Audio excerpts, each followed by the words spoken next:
it's me, Nicola Dickens with Free My Chair. Welcome to my channel, welcome back to my channel, whichever the case may be. So I'd like to start this video out with a moment of silence for 9/11,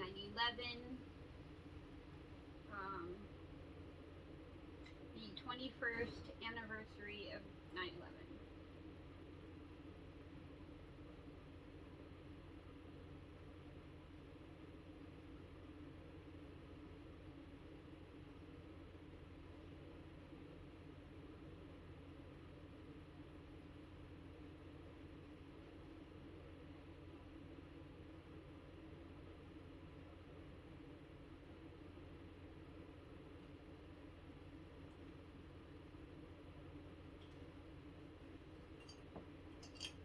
As always, guys, fuck cancer, fuck anxiety, fuck depression, fuck COVID. And I'm saddened and humbled by 9/11.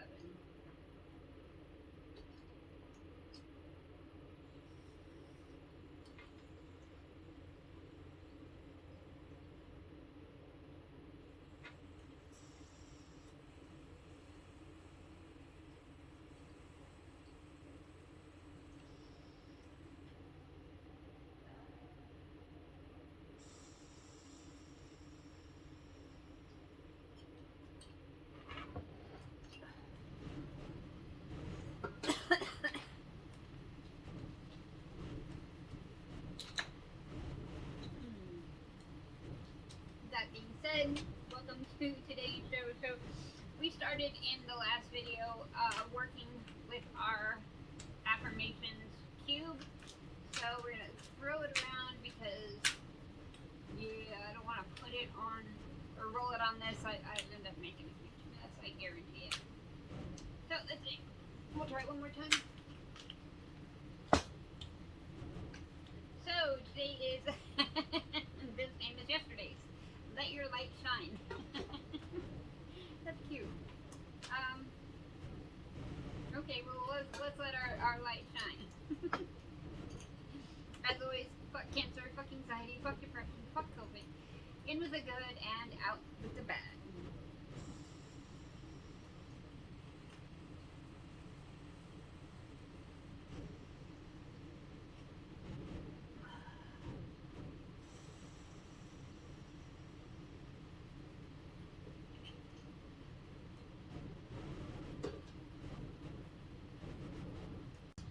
Okay, now that that's done, I actually didn't expect the air conditioners to pop on that quick. Or, well, yeah, I guess it is after 9. So, I love, this time of year going into winter because you start turning things off. Your electric bill gets 10 times cheaper. So yeah, well, let's do one more returning dab before we get into our self-love workbook for women. Release self-doubt, build self-compassion, and embrace who you are by Megan, Logan, MSW, and LCSW. Oh yeah, let's do one more. I'm probably going to have to check it. Let's do that first. We're going to check and see what we got.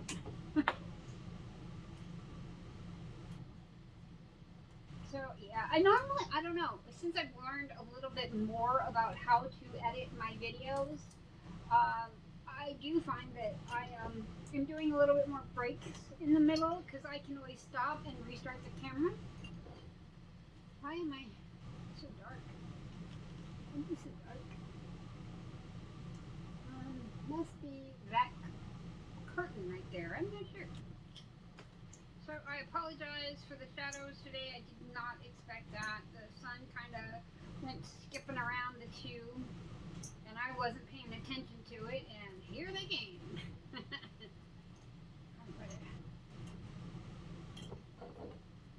Oh yeah. So we are going to continue. Oh no, you know something? I think we are going to do a hybrid, closer hybrid right now, because as you guys know, it is almost nap time for me because I get up so early. Plus, I've already cleaned up my entire trailer. I mean, literally, boom, boom, boom, boom, and dishes are done, laundry's done, floors are done. I still have the garage to go, but that's okay. It's only Wednesday. I like to have, by the time my husband gets home on Thursday, I like to have that all done and taken care of. That was a very loud sound. I don't know what that was, but let's see if you guys can hear it too. I'll have to check the recording. That was strange. It sounded like a trailer door or something slammed really hard. And the only reason why I say that is strange is because I don't have really anybody around me. Like, our neighbor here, he's not there, so his trailer is completely closed up. Same with this guy on this side of us. Both of the trailers on the side of those trailers are also nobody's there, which is kind of nice. So I can get up early and I can actually use my leaf blower because it's quieter. And have my whole area cleaned up by 7 o'clock in the morning, 5, 6, 7 o'clock in the morning, and then I'm able to do some videos or do whatever it is, writing them up, whatever, processing, and then get on with my day. So that's kind of the break in it, is once that part of it's done, the video recording part of it's done, I kind of take that nap and relax a little bit more.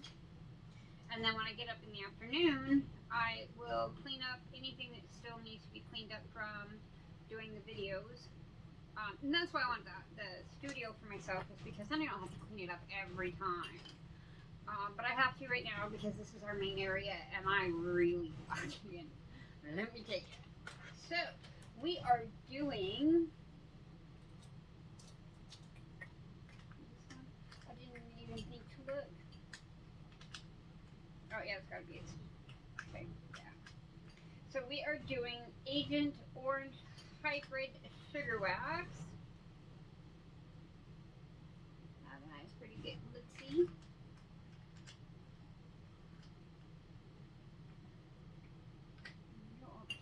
So as always, guys, fuck cancer, fuck anxiety, fuck depression, fuck COVID. In with the good and out with the bad.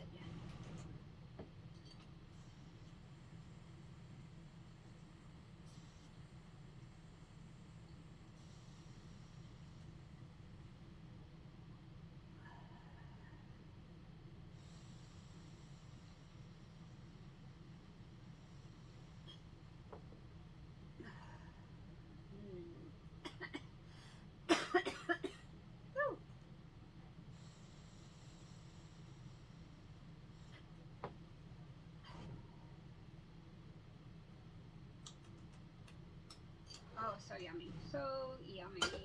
It does actually have a little bit of that citrus flavor to it.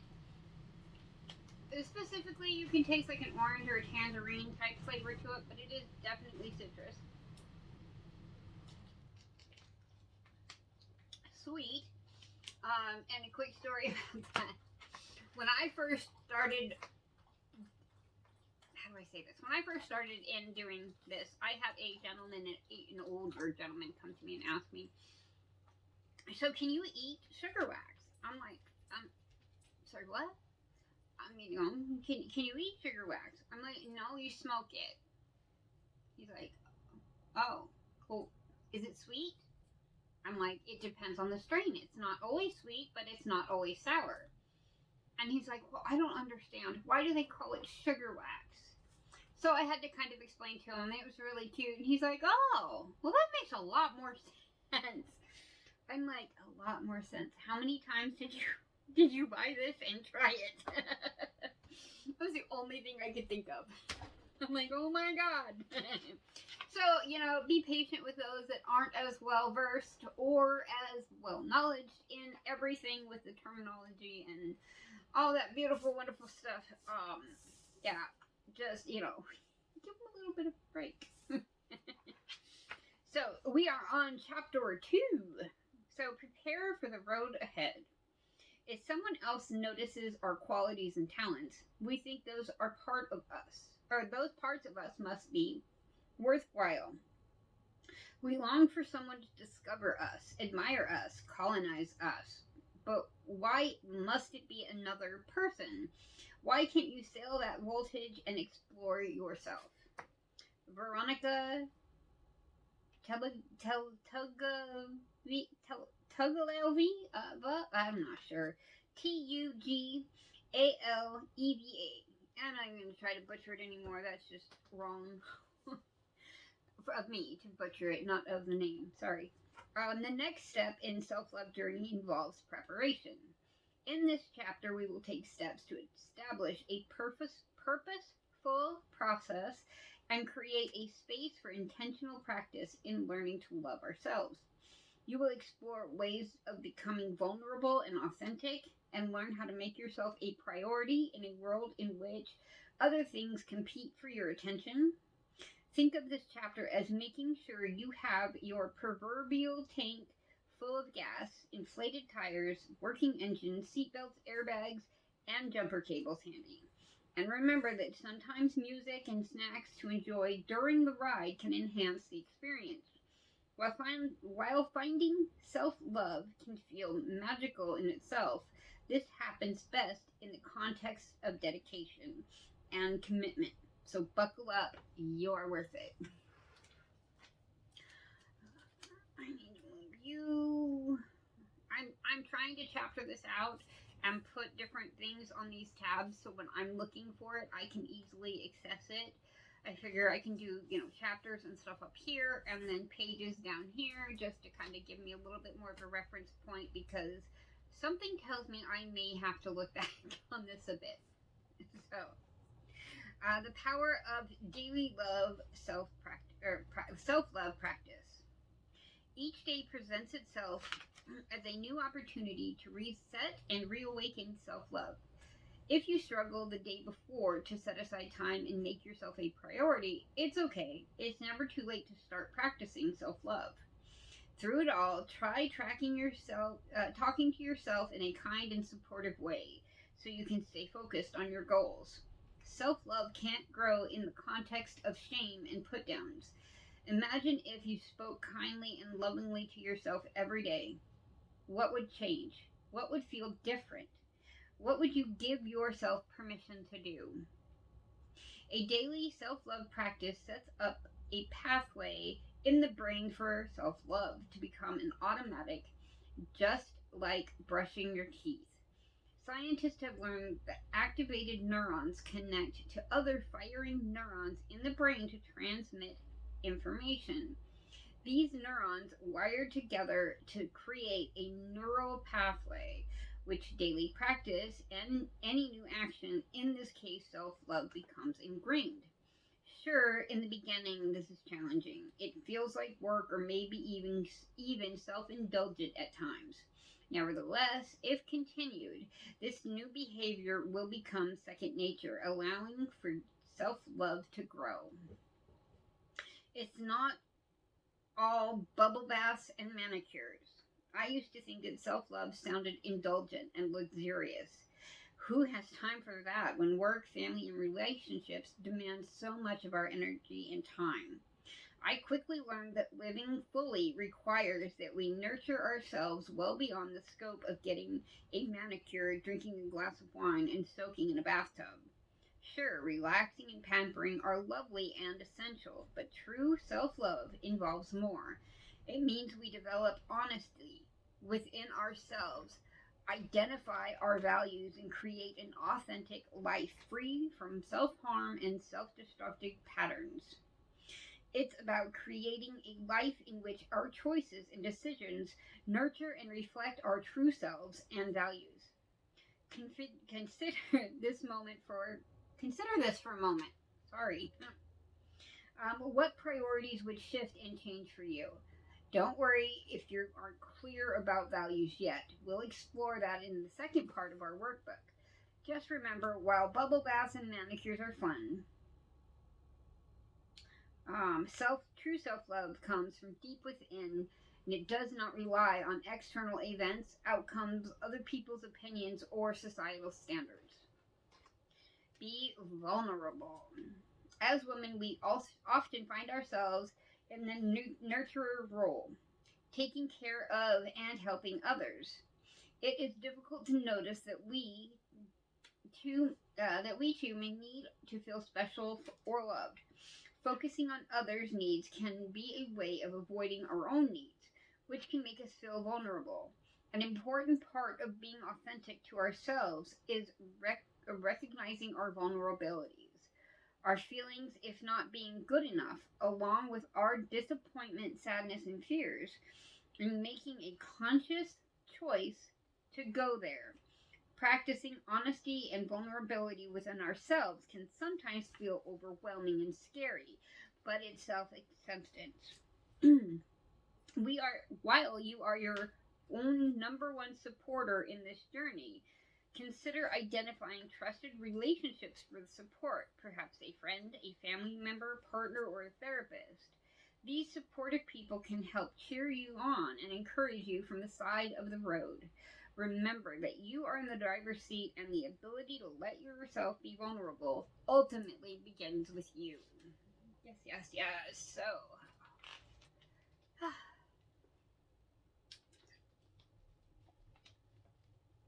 just kind of like practice to be able to talk without slurring. Because I slur a lot without without teeth, which I'm still working on getting. So, be honest. If vulnerability is our friend, then honesty is her sister. Honesty happens when when we cultivate authenticity. By living only to please others or meet external standards, we pull away from our true paths. Honesty allows for us to thoughtfully speak our minds and express our feelings and opinions, even if it upsets others or makes someone else uncomfortable. When we suppress our thoughts and feelings, they often come out in forms that cause grief and discomfort. Suppressing emotions does not make them go away. In reality, it can cause feelings to stay around longer and intensify. Over time, stifling stifling negative emotions contributes to health-related issues such as blood pressure, memory issues, and difficulty focusing. Unexpressed and unresolved anger can build, leading to an overreaction that can damage relationships and self-worth. Being true to ourselves involves recognizing our gifts and sharing them with the world. I imagine if we all tried to be a little more honest and vulnerable with our emotions, we would have more meaningful relationships and connections. And that is 100% true. I want to say when I was a young adult, just because 18, 19, and 20, I and probably I want to say probably until close to my 30s, I had a lying issue. I would lie if the truth sounded better, to be honest with you, and it was because I hated who I was and I hated my life. So I wanted to make up something that nobody could touch me in, and I could fix all the bad. And so that's what I did. Is I got into that mindset, and I'll be the first to tell you that you want to talk addiction. When you overly lie or become that pathological liar or whatever, you start to notice things about yourself, and you won't feel well because you're stressed out all the time. You have stomach ulcers and all this wonderful stuff that goes with that type of stress. And I had it. It was horrible, horrible. I would do anything to make myself look better or say better, sound better, or any of those items, but it didn't ever come out right. I did have an education, however, I didn't have any practicing knowledge. I was a patient most of my life, having cancer 4 times, so that's all this bad juju that I lived through when I was a kid. I did then figure out, and I'm not quite sure how, to forget or block. I don't remember 90, maybe 80% of my childhood period. I remember frames of things happening or knowing that this happened during this picture. So as I look at the picture, I can remember the story that was attached to it. Never the whole I'm to that moment. And I blocked it out. I really did. I do have memory problems now that I'm older. However, all of those memories have started coming back. And they come back in forms of dreams for me. I dream about them, and I have nightmares, bad nightmares. I woke up the other morning, and I had to run out here and look at Raffy because the dream that I had, he was bleeding everywhere. And I'm like, oh my God. So I had come running out here, and it only stems from the fact that it's about his time, and he doesn't seem to be in any pain. He gets around pretty well. He doesn't lose his bowels. He sleeps a lot, but nothing that shows me that he's uncomfortable or unhappy. I go out there, I lay with him, I snuggle with him. He's so happy during all those times. But I know it's about that time, so that's my brain preparing me for what's to come. So that way, when he does die, if I walk in here and find him, or if I have to take him and put him down, my brain's already going, it's okay, we got this. So, yeah, and it can turn people either way. It can turn people to drugs because they have to self-medicate to get through what was done to them. They self-medicate because they now have learned and feel that, you know, hey, this is, you know, my turn. You know, I went through all of this, and so I have the rite of passage. I have the right to do it to somebody else. Or they turn into somebody like me who now can't walk out of her fishbowl to save her life, especially if she's alone. It's not good. And all of, you know, I keep hearing about, oh no, we love kids. We don't hate them, we love them. Well, you're killing them, literally. By doing these things to them, they're taking their own lives at some point in time. So you are literally killing them. And you're doing it because you have self-gratification, not because you give a fuck about the kid. Understand that right here and right now. Has nothing to do with what you feel about that kid. What it is you're looking for is your own self-arousal. Or, and it's not even that. It's not self-arousal. It is more of premeditated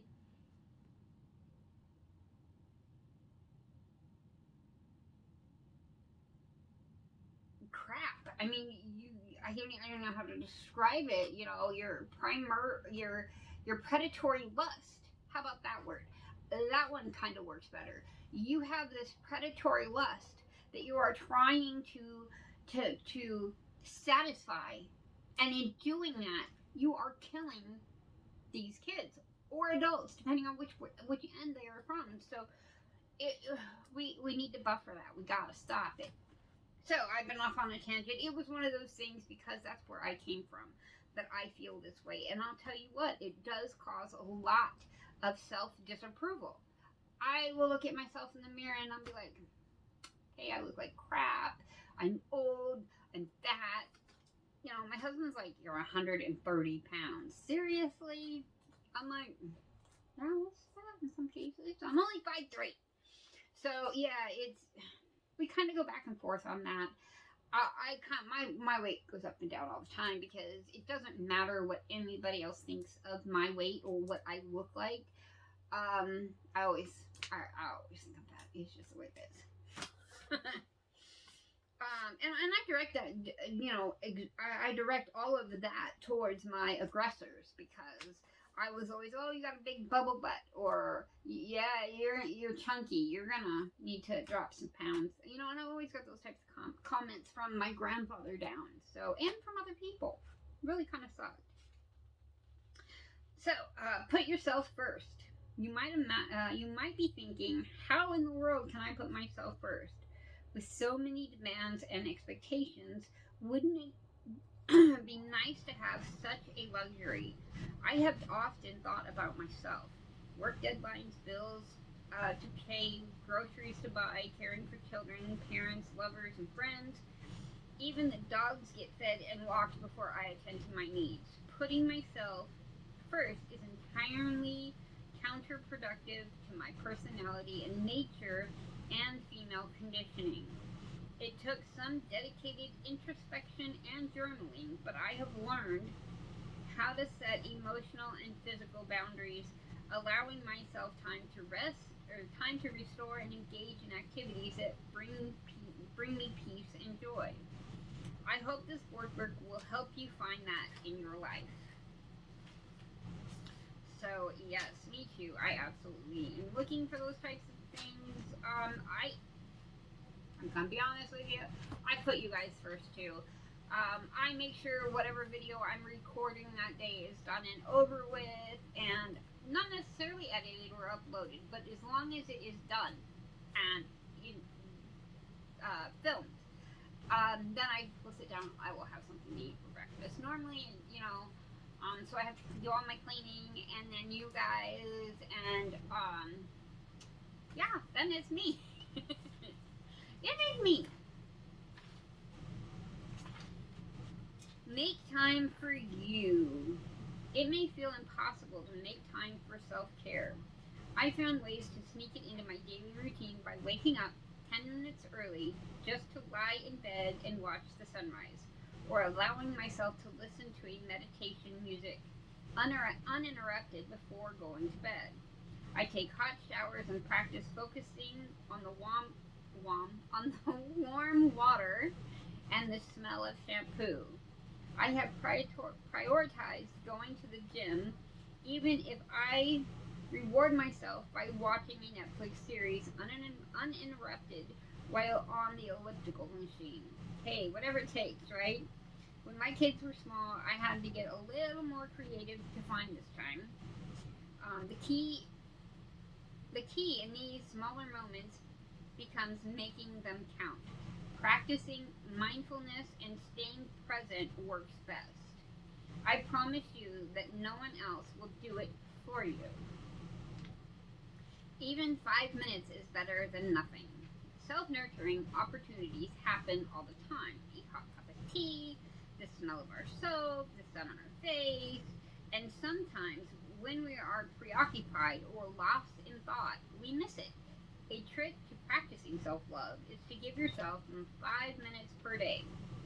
Now, during these 5 minutes, you will show up fully, staying present and aware. While the 5 minutes may seem too short, it's not if you make it count. Practice being intentional, aware of every thought, feeling, and physical sensation without judgment. And that's the hard part, without judgment.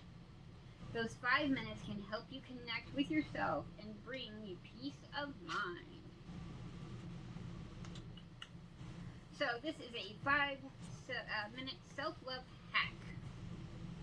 There are 3 multi-sensory, self-soothing, self-love hacks.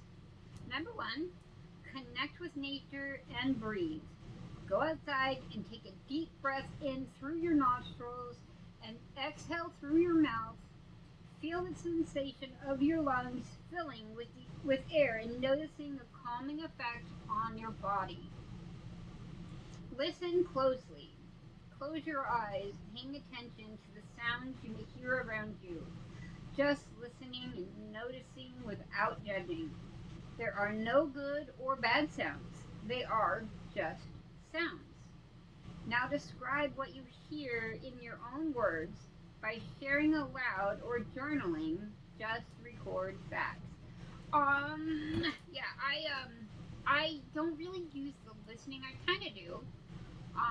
Because you hear the birds and you have the went to the trees in the morning. You get butterflies and bees and hummingbirds, baby hummingbirds that play around the sunflowers that I grow out there. And I just like to sit and watch them. Sometimes the hummingbirds are like this big, they're so tiny. And sometimes they're that big. Again, still tiny. Which is kind of cool. So, I really like that part. And I'll sit out there and I'll water, and I'll touch, taking sunflowers off. moving sunflowers to a tray so that way I can dry them, because I help give out the seeds to other people in this RV resort that we're in. So yeah, I like to share. I think it is fun. Self-soothe through touch. Practice soothing yourself physically in some way. Don't think like that. Well, you think like that, but no. I'm sorry. I don't know why that popped in. Well, really? Yeah, it popped in my head. Physically in some way, perhaps by twirling your hair and your fingers, rubbing your arm gently, or massaging your neck, noticing the physical sensation and feeling of comfort. Sometimes we do this unconsciously and aren't even aware. Self-love must be intentional in the beginning before it can become a habit. Practice physical touch with awareness and no judgment. So I don't know if you guys have noticed, one of my go-to touches is my ring, or this ring. I sit and twist them and twist them and twist them. Sometimes, I've had to take the ring off because I have cut myself because dirt or whatever's gotten up in there, and yeah, it is no fun. Schedule it so you don't forget it. As you see, I try to schedule everything. I have a calendar that sits open. I schedule by the week and by the day that goes on in here, so that way I kind of have a little bit of both. I record things such as what I'm eating, how I feel, exercise, groom, journal, how much water, coffee and lemon, my meds, video, calendar, and sleep at night. So I kind of try to keep those statistics every day on myself. And I'm going to have to add in there blood pressure, because now we have to do that. Because for the last almost year and a half, my blood pressure kind of returned to normal. I didn't really have those spiking blood pressures. I was actually doing pretty good. Well, last time I saw my primary doctor, the day before yesterday, my blood pressure had resumed to that crazy level again. So we're going to have to start taking care of that. So yeah, that's what I do. So our lives are busy as we hustle around trying to complete the activities on our schedule. Often we run out of time and energy by the end of the day, making self-love challenging to achieve. I have found that scheduling time to practice self-love makes it a difference.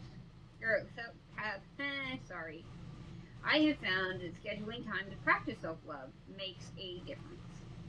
If you are a morning person, maybe you could wake up 10 minutes earlier. If, like me, you can set aside time at lunch as a sacred time to refuel and cut out just needed to schedule self-love practice. Sometimes we just need to schedule self-love practice in our diaries into our busy lives and make it a priority. This is a great first step in the right direction. So I think we're gonna stop there. I'm trying to make it to where I have like the even amount of pages and time on each video, so that way I'm not like, this one's got 5 hours and this one's got 30 minutes. So that's how I am kind of breaking the chapters up, because the chapters are pretty long. Some of them have a lot of activities to do with them. So yeah, that is what we are doing. So when we come back next Monday, we will be doing simple ways to practice self-love outside of this book.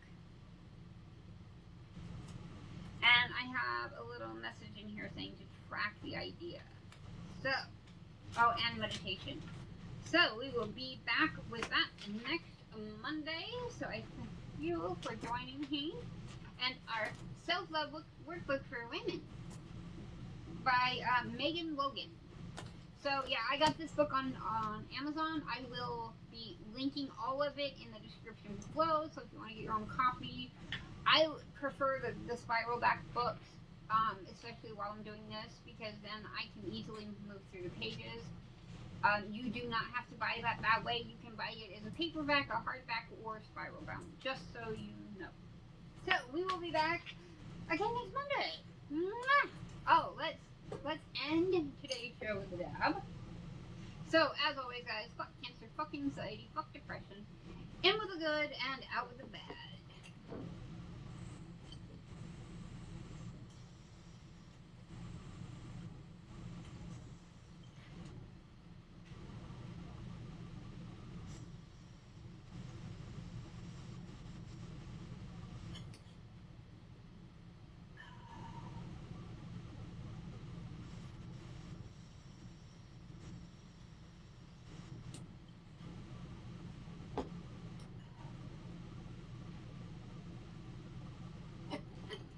Oh, that's so yummy. So as always, guys, math love, and I will see you in the next video.